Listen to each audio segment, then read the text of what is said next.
আসসালামু আলাইকুম। শুভ সন্ধ্যা। আজ শুক্রবার 4 সেপ্টেম্বর 2025। আজকে এই সন্ধ্যায় আমি দিনাজপুর জেলা সম্পর্কে কিছু বলতে চাই। দিনাজপুর জেলা এক সময় ছিল ঐতিহ্যবাহী, সম্পদশালী, অর্থনীতিতে শক্তিশালী একটি জেলা। এই জেলাটি ইতিমধ্যে 7বার ভাগ হয়েছে। এই জেলার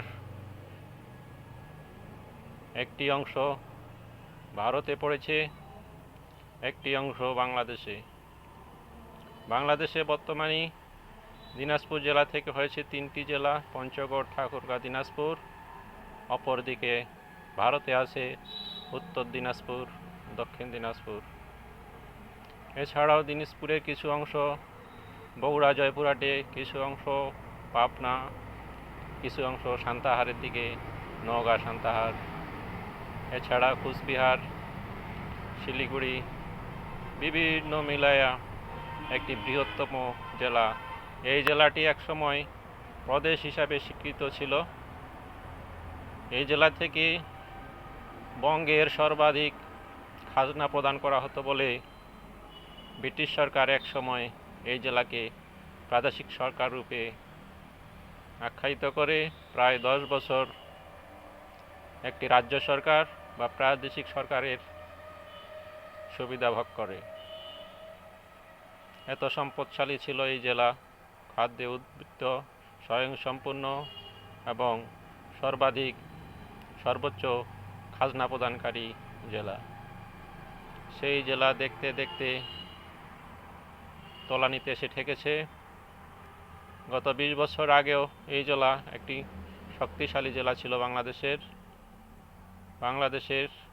20 বছর 30 বছর আগে যে কৃষকরা ছিল মধ্যবিত্ত কৃষক, যাদের ঘরে 30 বিঘা 40 বিঘা জমি ছিল, তারা মোটামুটি বলা যায় সম্পদশালী। কিন্তু আজকে সেই লেভেলটি নেমে এসেছে 2-3 বিঘার কোটায়। সম্পদশালী বলতে তেমন আর নেই। হয়তো গ্রাম প্রতি 2-1টা পরিবার আছে যাদের জমি জমা 20-30 বিঘা। ইনকামের দিক থেকে, স্থানীয় ইনকামের দিক থেকে এটি খুব নিম্নমানের। বিদেশি শ্রমিক হিসাবে, জনশক্তি কর্মসংস্থান হিসাবেও এই জেলার লোকজনের খুব সংকট। এ জেলা থেকে বাইরে কেউ সহজে যেতে চায় না কর্মসংস্থানের জন্য। তারপরও আছে রাজনীতিক স্থানীয়দের দুর্বলতা, রাষ্ট্রীয় সরকারের পরিকল্পনার অভাব। এদেশে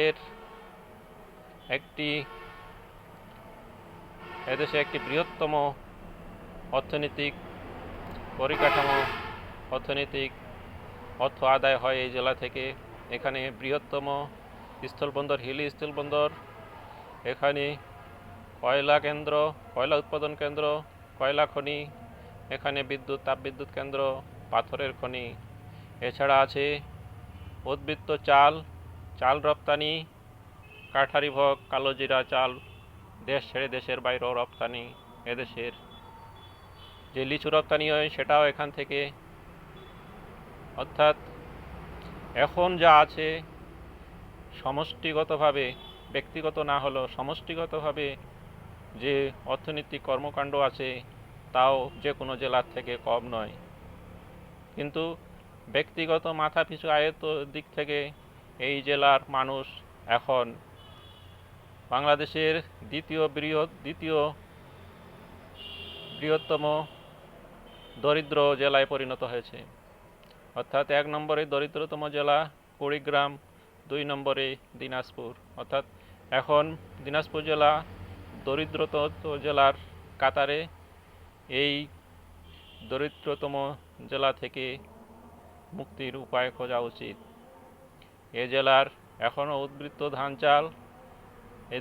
এই জেলা থেকে রপ্তানিমুখী পণ্য লিচু, এখন সংযুক্ত হয়েছে আম, এছাড়া আরও অন্যান্য আছে।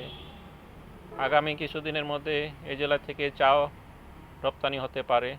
পঞ্চগড় ঠাকুরগাঁও ইতিমধ্যে চা উৎপাদন শুরু হয়েছে। এই জেলাও চা বা অন্যান্য ফসল উৎপাদন করা সম্ভব, মশলা উৎপাদন করা সম্ভব, সেটা পরিকল্পনা করলেই আগানো যাবে। এখানে একটি বৃহত্তম টেক্সটাইল মিল ছিল, তুলা চাষ প্রকল্প ছিল, সেটাও বন্ধ। এখানের কয়লা সারা দেশের চাহিদা পূরণ করার জন্য যথেষ্ট, তারপরও এই অর্থমূল্য আমাদের জেলায় কোনো কাজে আসে না। এটা সরকার তার অপরিকল্পনার জন্যে এই জেলার মানুষ শাসিত হচ্ছে রাষ্ট্র সরকারের মাধ্যমে। যাই হোক, আমি যেটা বলতে চাই, এই জেলার মানুষ এখন দরিদ্রতম সীমার নিচে চলে এসেছে। এদেশের ঘরে আগের মতো সম্পদ নেই, টাকা পয়সা নেই। এদেশের গ্রামেগঞ্জের ছেলেমেয়েরা কর্মসংস্থানের জন্যে সঠিক পথ খুঁজে পায় না, নেই তাদের বিদেশে কর্মসংস্থানের সুযোগ, যেটা নোয়াখালী, কুমিল্লা, চাঁদপুর, জামালপুর, ময়মনসিংহের লোকদের জন্য আছে। এক সময় এই সব জেলা, কুমিল্লা, নোয়াখালী, ফেনী, চাঁদপুর, জামালপুর, ময়মনসিংহ, ফরিদপুর, এসবের লোকজনেরা আসতো এই দিনাজপুরে কর্মসংস্থানের জন্য, কাজের জন্যে। তারা আজ টাকায় টাকায় তাদের অর্থনীতি শক্তিশালী করেছে। তারা দেশ ছেড়ে দেশের বাইরেও কর্মসংস্থান শক্তিশালী করেছে। দেশের সরকারি উচ্চপদস্থ কর্মস্থলে তারাই অবস্থান করছে। আমাদের এই দিনাজপুর আজ অবহেলিত। আমাদের নেতৃত্বের অভাব, নেতৃত্বে আমাদের দুর্বল করেছে। আমাদের রাস্তাঘাট, পরিবেশ, উন্নয়ন সব কিছুতেই দুর্বলতা। আমরা গত 2-3 মাস আগে দেখেছি ঢাকার পরিবেশের থেকে দিনাজপুরের বায়ু দূষণ খারাপ অবস্থা, অর্থাৎ নিম্নমানের। একটি প্রত্যন্ত জেলা, যেখানে তেমন কোনো ইন্ডাস্ট্রি নেই, একমাত্র ধান কল, অটো রাইস মিল, আর তেমন কিছু নেই। সেই জেলার বায়ু দূষণ ঢাকাকে ছাড়িয়ে গেছে। এগুলো ভাববার বিষয়। তাই এ জেলার ভালো নেতৃত্বের প্রয়োজন।